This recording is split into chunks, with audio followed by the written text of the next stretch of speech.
বাবারে, সামান্যর জন্য বেঁচে কেন? আর একটু হলে লিচুওয়ালা ধরে ফেলতো। তোকে ধরে ফেলাই ভালো ছিল। লিচু চুরি করে খাস কেন? কিনে খেতে পারিস না? আরে পয়সা থাকলে কি চুরি করে খাতো? বেশ কথা বলিস নি তো, সিগারেটটা দে। সিগারেটটার দাম জানিস? বাবার ঘাড়ে বসে খাস তো, ওই জন্য কিছু মনে হয় না। জ্ঞান দিস নি তো, ওই তো ফোন এসে ফোনটা তোর। কই, আমার তো ফোন আসেনি। তোর এসছে? না না, আমার আসেনি। দেখ, তোর এসছে। অসম্ভব, আমি তো 3 মাস ধরে রিচার্জ করিনি, ফোন আসেও না যায়ও না। শালা টাল, পকেট থেকে ফোনটা বার করে তো দেখ। সত্যি তো আমার ফোন এসছে। হ্যালো, 882299, এটা কি আপনার নাম্বার? হ্যাঁ, কি হয়েছে? বলছে আপনার এই নাম্বারটা আগামী 3 দিনের মধ্যে বন্ধ হয়ে যাবে। নাম্বারটা সক্রিয় রাখতে আপনি আজই রিচার্জ করুন। কেন, আমি আবার কি অপরাধ করলাম যে আমার নাম্বারটা বন্ধ করে দেবেন? না না স্যার, আপনার কোনো অপরাধ নেই। আসলে আপনি 3 মাস ধরে রিচার্জ করেননি তো, তাই নাম্বারটা বন্ধ হয়ে যাবে। হ্যাঁ দেন, বন্ধ করে দেন। বিড়ি কিনার টাকা নাই, রিচার্জ করবে।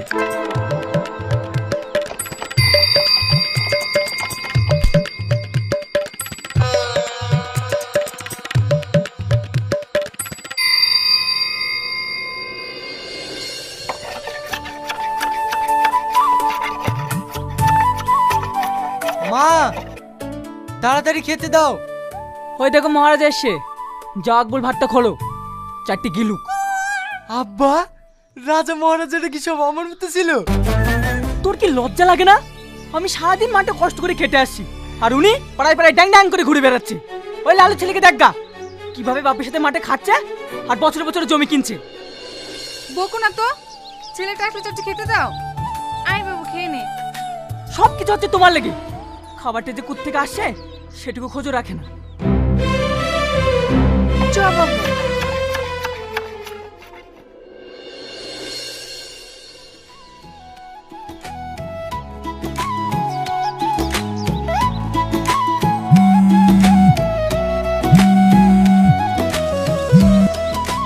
হ্যালো স্যার, কালকে আপনাকে ফোন করেছিলাম রিচার্জের জন্য।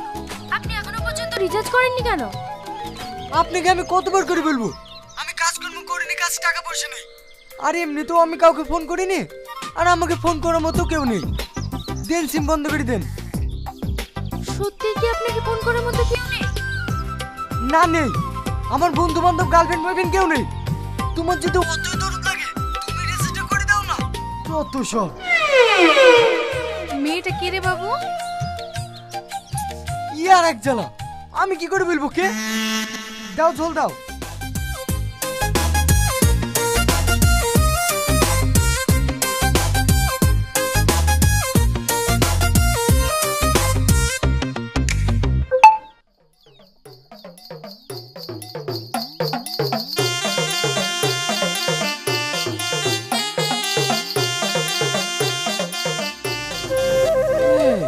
মেয়েটা সত্যি তোকে রিচার্জ করে দিল? আমার তো বিশ্বাসই হচ্ছে না। আমি কি মিথ্যে কথা বলছি? তোরা তো নিজের চোখে দেখলি। আমার মনে হয় মেয়েটা তোর সাথে প্রেম করার ইচ্ছা আছে, জানিস? তা নাহলে রিচার্জ করে দেবে কেন? এই থাম থাম থাম, মেয়েটা আবার ফোন করছি। হ্যালো ম্যাডাম, আপনাকে অনেক অনেক ধন্যবাদ রিচার্জটা করে দেওয়ার জন্য। দেখেন, আমি রিচার্জটা হয়েছে কিনা সেটা জানার জন্য ফোন করি। আমি আপনার সাথে 5 মিনিট কথা বলতে চাই। আপনি কি এখন ফ্রি আছেন? হ্যাঁ ম্যাডাম, বলুন না। কাল যে আপনি বললেন রিচার্জ করার টাকা নেই, সত্যি কি আপনার কাছে টাকা ছিল না? না, ছিল না।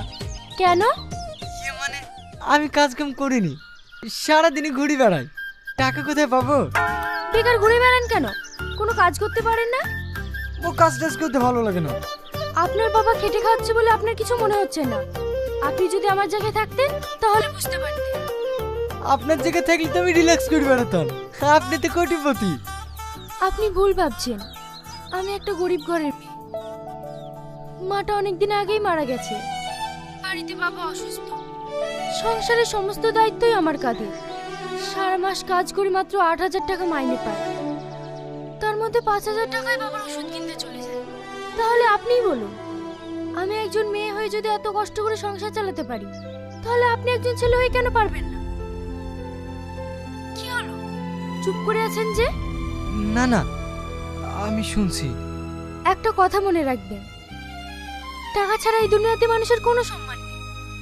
যখন আপনার কাছে টাকা থাকবে, তখন সবাই আপনার কাছে থাকবে। তাই টাকা উপার্জন করা শিখুন। রাখলাম।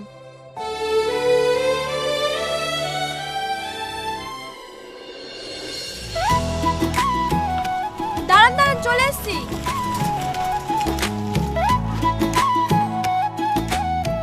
ক টাকা হলো? 20 টাকা।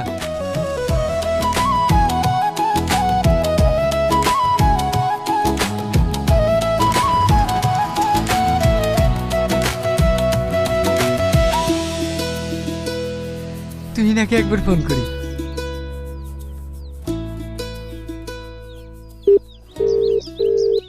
হ্যালো, আমি রাহুল বলছি। আমি আপনাকে কিভাবে সাহায্য করতে পারি? বলছিলাম, ওখানে তুহিনা নামে একটা মেয়ে কাজ করে, ওকে ফোনটা দেন না। দেখুন স্যার, এটা একটা প্রফেশনাল লাইন। এখানে আপনি কারোর সঙ্গে পার্সোনালভাবে কথা বলতে পারেন না। আপনার কোনো দরকার থাকলে বলুন, আমি হেল্প করছি। না না, ঠিক আছে, রাখছি।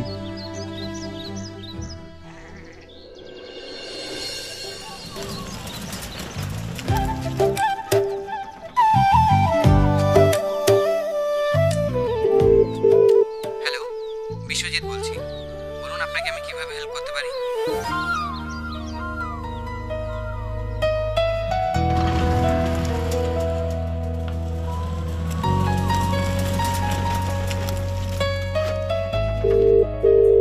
হ্যালো, আমি তুহিনা বলছি। সকাল থেকে একবারও ফোন করোনি কেন? আমি তোমার ফোনের অপেক্ষায় ছিলাম। অপেক্ষায় ছিলে কেন? কেন তুমি জানো না নাকি, তোমার সঙ্গে কথা না বললে আমার একটু ভালো লাগে না। ভালো লাগে না কেন? তোমাকে ভালোবাসি তাই। কি? ওসব কথা বাদ দাও। আমার লাইফে আজকে আমি প্রথম 500 টাকা ইনকাম করেছি। ওই টাকাটা আমি তোমাকে দিতে চাই। তোমার ফোন পে নাম্বার বলো। আমাকে কেন? জীবনের প্রথম ইনকাম বাবা মায়ের হাতে তুলে দিতে হয়। তুমি খুব ভালো মেয়ে। এতদিন ধরে তোমার সঙ্গে কথা বলছি, অথচ তোমার ঠিকানাই জানি না। তোমার ঠিকানাটা বলবে? আমার ঠিকানা? তুই না, এটা কি প্রেম করার জায়গা? তোমাকে এখানে রাখা হয়েছে কাস্টমার প্রবলেম জেনে সেটা সলভ করার জন্য, তার সাথে প্রেম করার জন্য না। না মানে স্যার। চুপ করো তুমি। আমি কয়েকদিন ধরে লক্ষ্য করে দেখছি, তুমি একই নম্বরে বারবার ফোন করে 2-3 ঘন্টা ধরে কথা বলছো। তাই তোমাকে আমি আর এখানে রাখতে চাই না। না স্যার, এরকম করবেন না। আপনি তো সবই জানেন। আমার বাড়িতে অসুস্থ বাবা আছে। চাকরিটা চলে গেলে আমি খুব সমস্যায় পড়ে যাব। সেটা তোমার আগে ভাবা দরকার ছিল। তুমি এই মুহূর্তে এখান থেকে বেরিয়ে যাও, আন্ডারস্ট্যান্ড?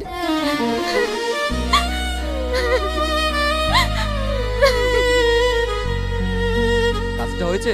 হ্যাঁ স্যার। দাদা, এখানে কোনো কাজ পাওয়া যাবে? না না, কোনো কাজ নেই, যাও। প্লিজ একটা কাজ দেন না, আমার খুব দরকার। বললাম না কোনো কাজ নেই, যাও।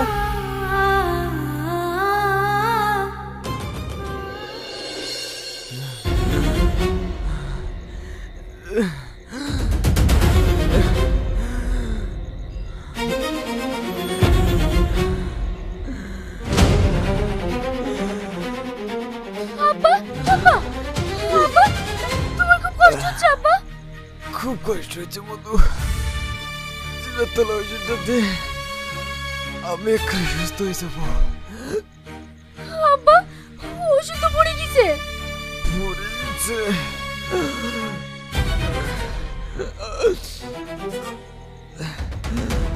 আব্বা, তুমি একটু সহ্য করো, আমি এক্ষুনি ওষুধ নিয়ে আসছি।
ব্যাপার, তুমি এভাবে দৌড়াচ্ছ কেন?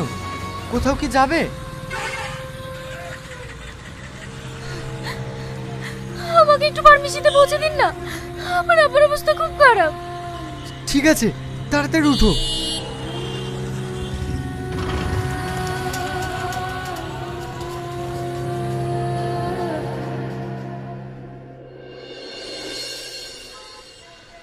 তাড়াতাড়ি এই ওষুধগুলো দিন তো।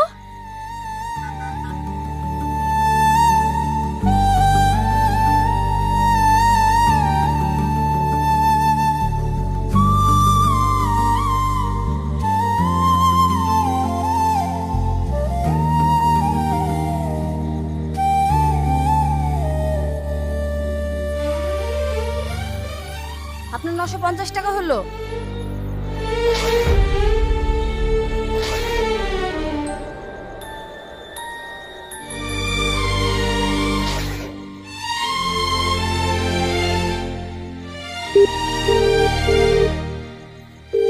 হ্যালো রাহুল, আমাকে ফোন পেতে 500 টাকা দে না, আব্বার ওষুধ কিন্তু কম পড়েছে। তুই না, তুই তো সবই জানিস, এখন আমাদের স্যালারি ঢোকেনি, তো তুই একটু অন্য কোথাও ট্রাই করে দেখ না।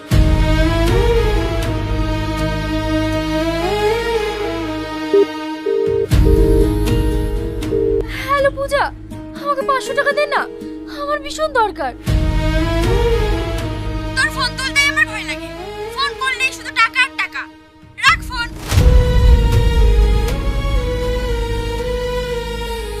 এই নিন।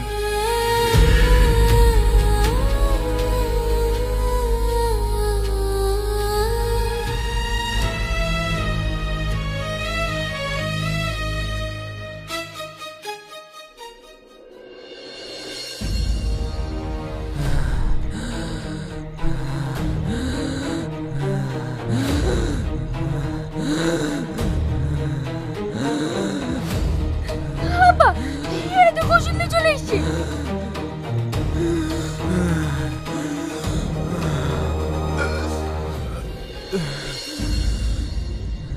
হা করো।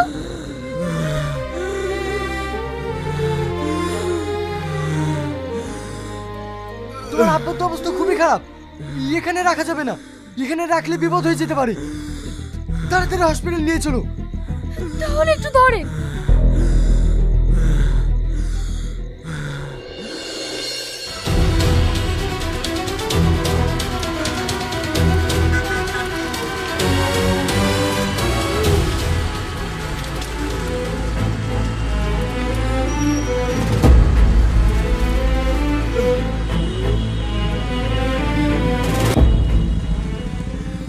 কি হলো, থামলেন কেন? টোটো চার্জছিস। তাহলে এখন কি হবে? তুমি কোনো চিন্তা করো না, এখান থেকে হসপিটাল 1 কিলোমিটার। তুমি তোমার আব্বাকে ধরে বসো, আমি ঠেলে নিয়ে যাচ্ছি।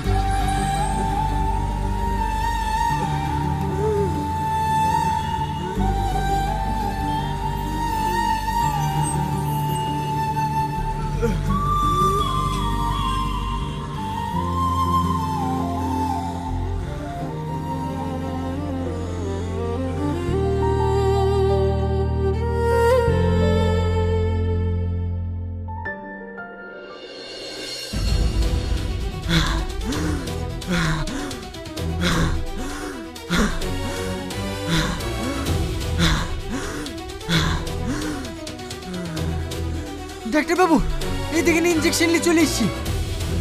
হ্যাঁ দিন।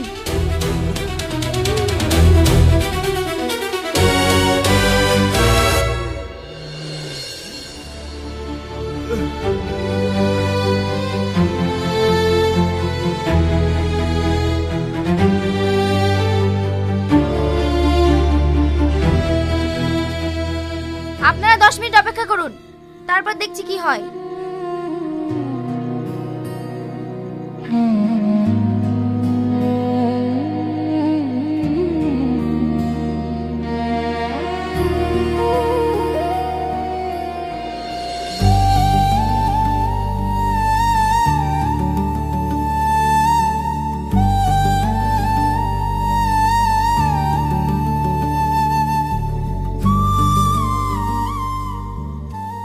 আপাতত আপনার বাবা এখন সুস্থ আছে, কিন্তু আমি অবাক হয়ে যাচ্ছি আপনি এত তাড়াতাড়ি ওষুধটা আনলেন কিভাবে? না মানে ফার্মেসিতে অনেক ভিড় ছিল, আমি সবার কাছে অনুরোধ করে আগে নিয়ে এসেছি। ভেরি গুড, বাবার জন্য তো এতটুকু করতেই হবে। না না ম্যাডাম, উনার বাবা হবে কেন?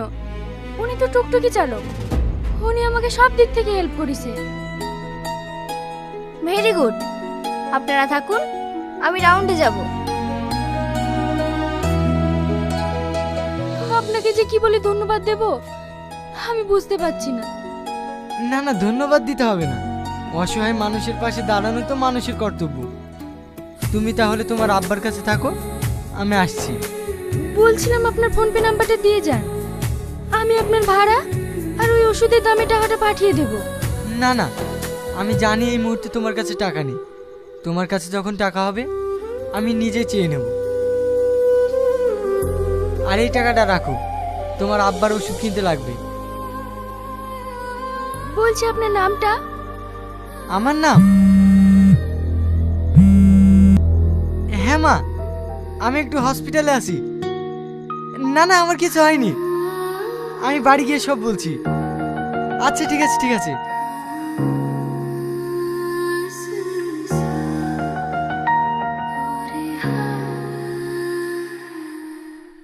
এসব বেশো, এ দেখো এই বাড়িটা।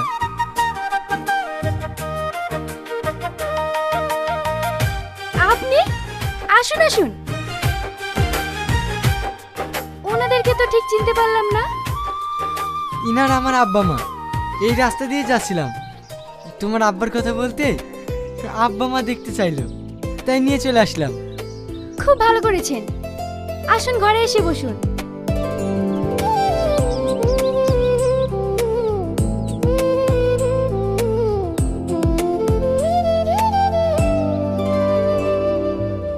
তোমাকে খুব চেনা চেনা লাগছে। তোমার নাম কি সেলিম? হ্যাঁ। আরে আমাকে চিনতে পারছিস না? আমি সোহেল রে। মনে আছে একসঙ্গে ব্যাঙ্গালোরে কাজ করতাম, তুই আমাকে বেয়াই বলে ডাকতি। হ্যাঁ মনে পড়েছে। ভালো আছিস ভাই? হ্যাঁ আমি ভালো আছি। তাহলে এটা তোর মেয়ে? হ্যাঁ। এই দেখ, এটা আমার ছেলে। তোর ছেলেকে আমি ভালো করেই চিনি। সেদিন রাতে যদি ও না থাকতো না, তাহলে যে আমার কি হতো। আমার ছেলে ওরকমই, কারোর দুঃখ কষ্ট সহ্য করতে পারে না। আপনারা বসুন, আমি চা পানির ব্যবস্থা করি।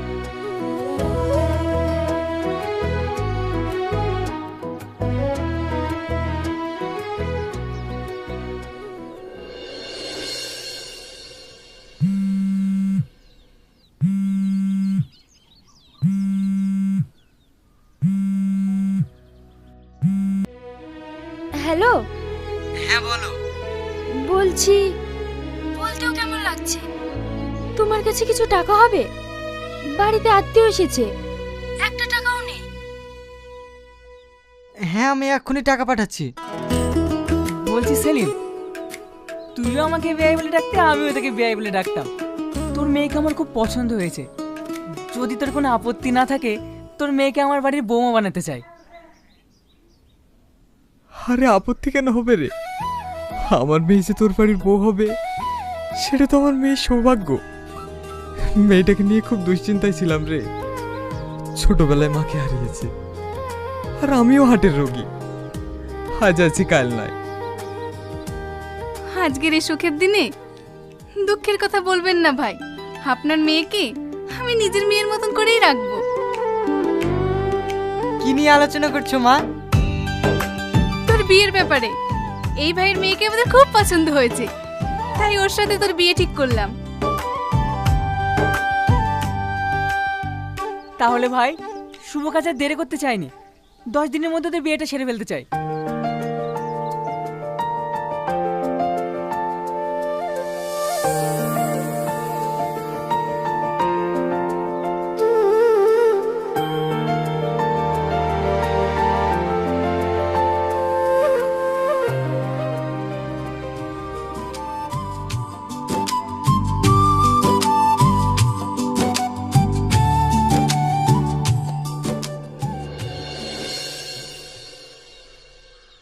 আব্বা, তুমি হুট করে আমাকে না জানিয়ে বিয়ে ঠিক করলে কেন?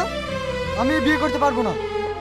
দেখ, ও আমার অনেক আগেকার বন্ধু, আর আমি ওকে কথা দিয়েছি ওর মেয়ের সাথে তোর বিয়ে দেবো। তাই বলে কি আমার মতামতের কোনো দাম নেই? দেখ মা, ওই ছেলেটা খুব ভালো, ওর সাথে তোর বিয়ে হলে তুই সুখেই থাকবি। আমি জানি ও অনেক ভালো ছেলে, কিন্তু কোনো কিন্তু না। আমি যখন একবার কথা দিয়ে ফেলেছি, ওই মেয়ের সাথেই তোর বিয়ে হবে। ঠিক আছে, আমিও দেখছি তুমি ওই মেয়ের সঙ্গে আবার কি করে বিয়ে দাও।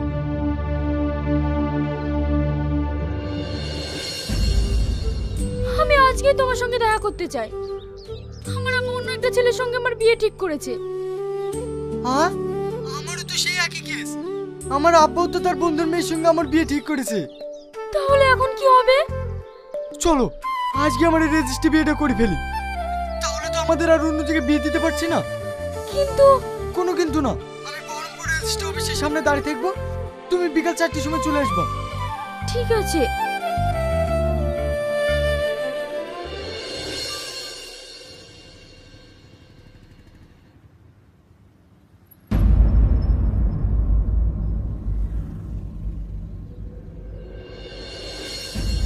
কি ব্যাপার?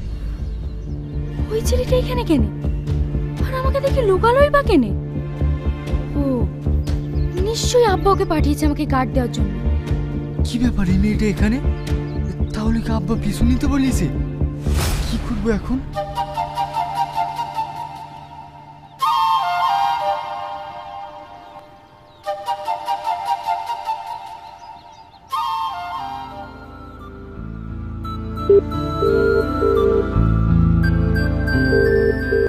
হ্যালো, তুমি কোথায়?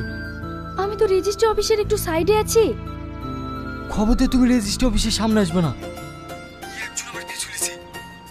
মনে হয় আব্বাই পাঠিয়েছে।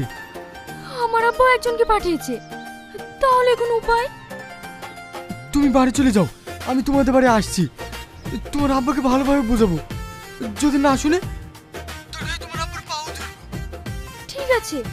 আর একটা কথা, তোমার বাড়ির লোকেশনটা আমার হোয়াটসঅ্যাপে সেন্ড করো। ঠিক আছে।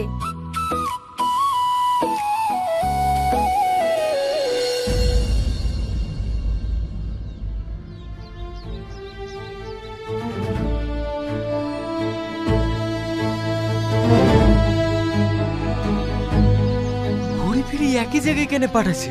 সেটা গুগল কি টাল হয়ে গেল নাকি? উল্টো পাল্টা লোকেশন দেখাচ্ছে।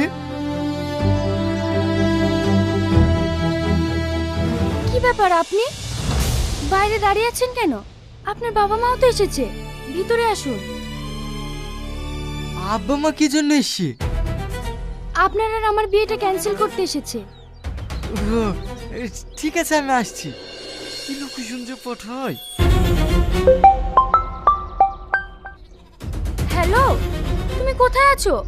আমি তোমার জন্য কখন থেকে বাইরে অপেক্ষা করছি, তাড়াতাড়ি এসো। আমি তোমার পিছনে।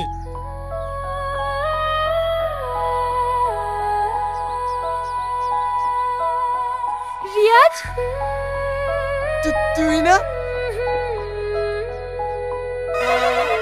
ও শিট, এত কাছে দেখো আমি তোমাকে চিনতে পারিনি।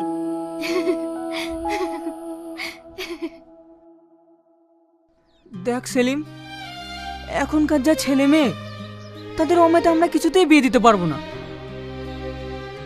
আমার ছেলে তোর মেয়েকে বিয়ে করতে চাইছে না। আমার মেয়েও সে একই কথা বলছে ভাই। জোর করে বিয়ে দিয়ে তো আর সংসার করানো যায় না। আমরা বন্ধু বন্ধু হয়ে থাকবো। বেয়াই হওয়াটা আর আমাদের কপালে নাই।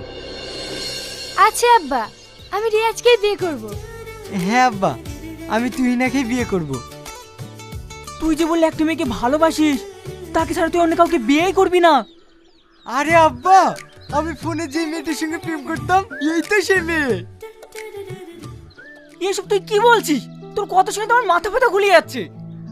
থাক, তোমাকে আর মাথা গোলাতে হবে না। আজকাল ফোনের যুগ, কখন কি যে করবে ও তোমার মাথায় নেবে না। আর তাছাড়া ছেলে মেয়ে যখন রাজি হয়ে গেছে, কালকেই ওদের বিয়ে দিয়ে দেবো। বেন ঠিকই কথা বলেছে ভাই। তাহলে সেলিম, সত্যিকার তুই আমার বিয়ে হয়ে গেলি?